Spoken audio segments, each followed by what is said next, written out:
Reverse repo rate అంటే ఏంటిది? ఇది కూడా చాలా ఇంపార్టెంట్ చూడండి.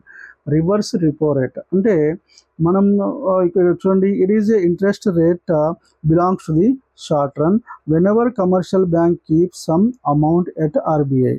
So commercial bank keep some amount at RBI. So ప్రతి కమర్షియల్ బ్యాంక్ ఏం చేస్తుంది, ఇంతకుముందు చెప్పాను 100 crores లేదా 200 crores రూపీస్ని సో సో ఏం చేస్తుందంటే సో వాళ్ళు సేవ్ చేసి పెడతారు, వాళ్ళు రిజర్వ్ బ్యాంక్ దగ్గర డిపాజిట్ చేసి పెడతారు. సో ఈ అమౌంట్ పైన చెల్లించేటువంటి ఇంట్రెస్ట్ ఎవరు చెల్లిస్తారు? ఆర్బీఐ కమర్షియల్ బ్యాంక్కి చెల్లించేటువంటి దాని రివర్స్ రెపో రేట్ అండి. ఆర్బీఐ కమర్షియల్ బ్యాంక్స్ ఇంట్రెస్ట్ చెల్లిస్తుంది, దాన్ని రివర్స్ రెపో రేట్ అంటారు. ఎందుకు చెల్లిస్తుంది?